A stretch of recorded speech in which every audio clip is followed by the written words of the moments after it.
The S&P 500 is one of the greatest wealth building tools ever created, and I am not here to trash it. I'm just letting you guys know that there's a dangerous myth spreading that finance and personal finance creators say, just buy the S&P 500 and you're done. Here's the problem. The S&P 500 may not be as diversified as most people think. First of all, the S&P 500 is made up of about 30% technology. The top 10 make up about 30 to 33% of the entire index, so you're very concentrated in those top 10 companies. And, there's no international exposure, there's no tilts, there's no income focus, and so there's a lot of things missing with this ETF or even this having a fund that tracks the S&P 500. And in today's video, we're going to be talking about 5 different ETF categories to add to that to make a more diversified portfolio and to also be able to stomach some of the ups and downs of the market. When the internationals are going crazy, you have some international funds. When you need income, you have some income. And so we're trying to build a better all-weather portfolio for you today. This video is purely educational content and should not be considered personal finance advice. I'm not a licensed financial advisor and I don't know your financial situation, risk tolerance, or even investment goals. Past performance doesn't guarantee future results, and always do your own research and consider consulting with a qualified financial professional before making any investment. All right, let's get on to the video. Hey guys, my name is Steve and I run the Frugal Expat website where we try to help people save more and invest better. And today we're talking about, is the S&P 500 a trap? And here are 5 ETFs that you could be adding instead. All right, let's get to it. Before we jump into these 5 different categories, let's talk about why the S&P 500 is possibly leaving money on the table.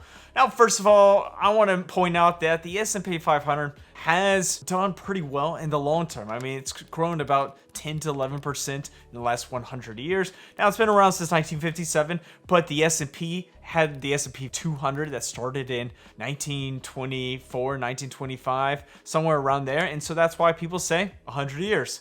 But if we really want to get to the nuts and bolts of everything, it is a great place to build wealth. And it has some of the best top 500 companies on the US stock market. But with it, you're also right now getting about 30 to 36% in technology. You're getting about 30% of the entire index is concentrated in those top 10 holdings. You're not getting much international exposure, and with the US market being about maybe 60% of the world market, you could use a little bit more international exposure. Maybe you're getting closer to retirement and you want more income. And with a 1.2 to 1.4% yield, well, that income is not there, so you have to sell more shares.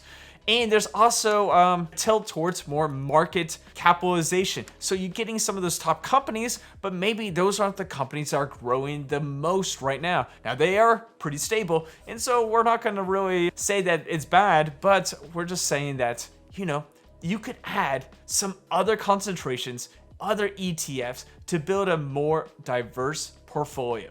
So let's talk about those 5 categories.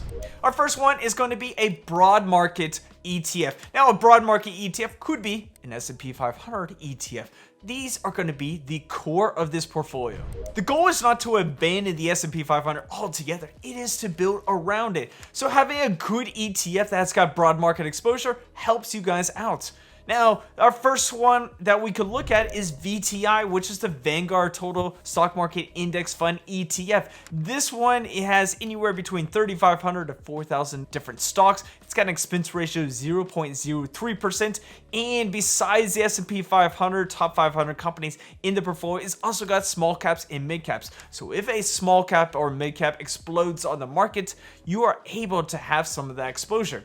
Now, our next ETF could be VOO, which tracks the S&P 500. Now, you do get those top 500 companies. VOO's got a bottom expense ratio of 0.03%. You could also get SPYM, which is the State Street S&P 500 ETF, and that gives you an expense ratio of 0.02%.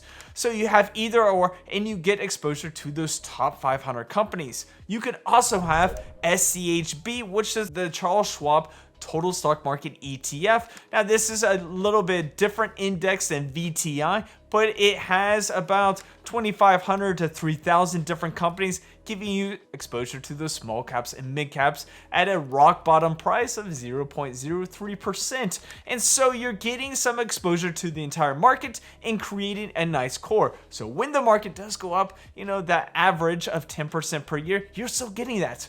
But what we're going to do is we're going to add some other pieces to that puzzle. Category number 2 will be income ETFs. We're talking about ETFs that give us some more yield. Now, the S&P 500 is doing anywhere between 1.2 to 1.4%, so we have to sell shares in order to have income. Now, with income ETFs, those are giving us some good yield, and so maybe we don't have to sell the shares. Now, a couple good ones would be SCHD. Now, SCHD is a good dividend growth ETF. Now, it grows that dividend yield about 9 to 10% per year. The last 10 years, it's on an average around 10%. Last 5 years, the average is around 9%. So I said 9 to 10%. Now, it's got a dividend yield anywhere between 3 to 4%. It has about 100 different holdings that are very value oriented, and it's a good one if you want to have a solid blue chip ETF that produces dividends. Another good one would be DGRO. Now, DGRO's got a little bit more holdings. It's got a dividend growth focus as well. Now, it's done a lot better than SCHD in the last 5 to 10 years. And it grows its dividend around that 9 to 10%. Now, the dividend yield is sitting around 2%, so it's not as good as SCHD for the dividend yield, but the price appreciation is a lot more than SCHD. So those are two kind of different aspects.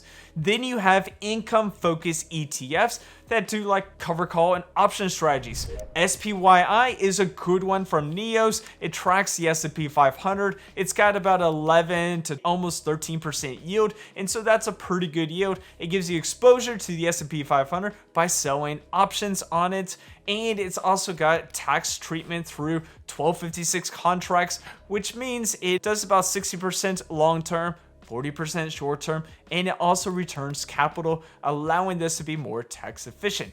You also have qqqi. Now, qqqi is another Neos product that tracks the NASDAQ 100. Now, its yield is around 13 to 15%. Right now, it's sitting at about 14%, but it sells cover calls on those NASDAQ 100 companies. This also gives you exposure to some growth, but it also gives you income. So with these income ETFs, you're getting anywhere between that 3% all the way up to possibly 14%, depending on where you are in your journey. If you're closer to retirement, I would say the Neos ones and maybe even some Goldman Sachs income ETFs are probably better for your portfolio. If you're a little bit younger and still want a little bit of income and want that dividend growth, SCHD and DGRO are great ones to hold in your portfolio. So that's an income portion of your portfolio that the S&P 500 is just missing out on. All right, guys, if you guys are looking for some extra income besides the stocks, bonds, crypto, real estate, a great place that I've been doing is starting my own business. And one place I started with was a Walmart WFS store. Now, today's sponsor is Limits Express, and Limits Express is an automation company. They help you to set up your own Walmart WFS store or Amazon FBA store and automate it for you. So instead of you spending that 40 hours searching for different products, shipping them out, and packaging them all up, they do it for you. The cool thing is, I started my own store with them and I saw a great profit. In February, I had an ROI of about 41%. That was amazing. It just blew my mind on how these products just flew off the shelves and I made profit in the process. The cool thing is, Limits Express wants you to make profit, so they're invested in you doing really well. All they need is more capital. The more capital they have, the better prices on wholesales they can get. And if you really want to start your own shop, your own store with Limits Express, I'm going to leave a link in my pinned comments and in my description and possibly a QR code right up here that you guys can scan. You can set up a call with Kyle, one of the founders of Limits Express, and he can help you go through step by step on how to start your own store and how to work with them. You can set it up, let them do the work, fund it, watch your Netflix, and get on with your day. It's a great way to make some great income for your future. All right, let's get back to the video. Our next category of our portfolio would be international ETFs. Now, the international market is not always the best, but with the US market only making up 60%, you're missing out 40% of potential growth. In 2025, the international market was skyrocketing, and you have ETFs that track the European market, you have ones that track the entire world market, and even certain different countries. There is one called EWI that tracks the Korean market. In the 1 year, it's done about 135%. And that's pretty crazy. Year to date is sitting at about 36.9. And so you're seeing that there's a possibility of having some exposure to international markets that the S&P 500 is not doing. And so with this, you can look at different ETFs. First of all, you got VYMI. VYMI is the Vanguard International High Dividend ETF. It's got a yield of around 3 to 4%. It tracks about 1,500 different companies with an expense ratio of 0.07%. And so you're getting exposure to a lot of high dividend paying companies all over the world. And it's done really well in 2025. It did about 36-37%. And that's a great one to buy and hold for the future. IDMO is the Momentum Factor International ETF. It tracks about 95 to 100 different companies. And it did really well in 2025 as well. 2026, it hasn't done as well, but it is a great one that you could put in your portfolio. It's also got around a 3% yield as well. Then you have VXUS. VXUS tracks the entire world market, so that's about 7,000 to 8,000 different companies. It is another Vanguard Total Market Index Fund ETF that tracks the total global market. And so you're getting some great international companies with this one and some great sectors, not even just the developed, but you're also getting some of those emerging markets as well with this ETF. It's got a rock bottom expense ratio, and so you're getting some great ETFs through internationals. So if you're looking to add a little bit more international, so when internationals are doing really well, kind of like in the lost decade of 2000 to 2010, internationals did much better than the US market. You're getting some exposure to that sector, adding that into your portfolio. Category number 4 is going to be growth in tech. Now, we talked about the S&P 500 having about 30 to 36% technology within its portfolio, but adding a tech tilted ETF gives you a little bit more growth. Now, some of the best ones out there, of course, you got a VUG, SEHG, QQQM, you've got a VGT doing more tech, but the ones I'm going to talk about today are going to be QQQM. I'm going to be talking about SEHG. I'm also going to be talking about SMH. Now, with QQQM, you're tracking the NASDAQ 100. You have great ETF that's got about 100 different of those top 100 in the NASDAQ index. They're non-financial, so you're going to get some great companies that have growth.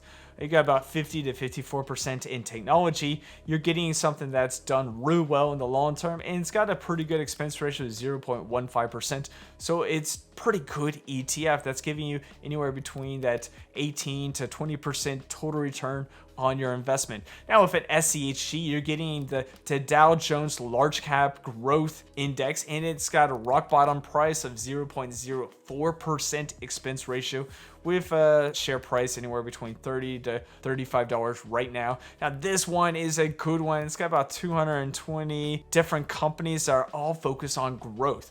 Now, the technology portion is around 45 to 50%, so not as much tech as a QQQ or a QQQM, but it does track the large cap market of those growth companies. So you also get in financials like a JP Morgan. And so this is a great one that you could buy and hold and put in your portfolio. Now, with an SMH, you're getting a little bit more concentrated in those semiconductors. So we're talking about 25, 26 different companies. We're talking about companies like NVIDIA, Micron, TSMC, ASML. And so these are some great companies creating semiconductors, creating chips that run the world.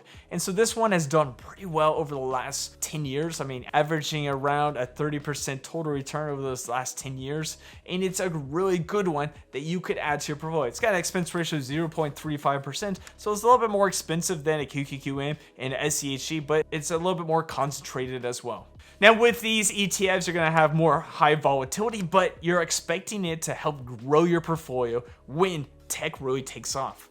So if you held them in 2025, 2024, 2023, tech was doing great. And so this helped in the long run. Now 2026 is a different story, and that's why we make a diverse portfolio with different sectors within these portfolios. Which brings me on to category 5, which is a factor momentum ETFs. Now, there are a couple of different momentum ETFs that use different factors to create a portfolio. You have SPMO from Invesco, you got NTUM, and so we have different ETFs that we could track momentum and use it into our portfolio. So first of all, we got NTUM, which is the iShares MSCI Momentum Factor ETF. This tracks the MSCI Momentum Index, which has got large caps and mid caps within it. Now it's got an expense ratio of 0.15%. And so this one is a good one if you're looking for momentum in the mid caps and the large caps.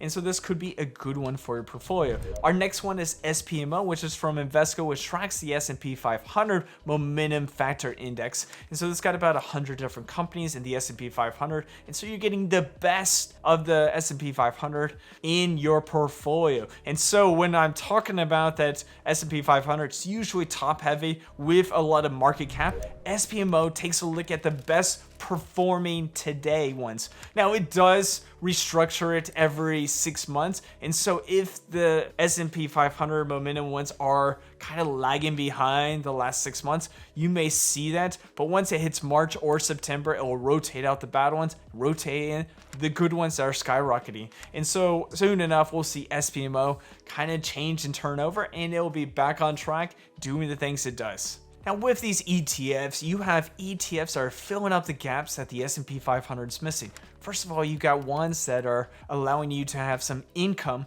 when you need it as you approach retirement without selling your shares in the portfolio. Then you have some growth, allowing your portfolio to grow a little bit more when the market brings that out. Then you also have internationals when you have a different market besides the US market, and you also have some momentum in some of the best companies that are doing really well in the S&P 500 and in the total market. And so this portfolio allows you to have a little bit more than the S&P 500. And so let me know, what do you think? What are some ETFs that you build around your S&P 500 ETF? Do you just hold the S&P 500? Do you just hold a broad market ETF? Or do you have a nice diverse portfolio, allowing your portfolio to build wealth over time? Let me know in the comments, and make sure to check out my video over here of some of the best ETFs for 2026. All right, you guys take care, and I'll see you in our next video.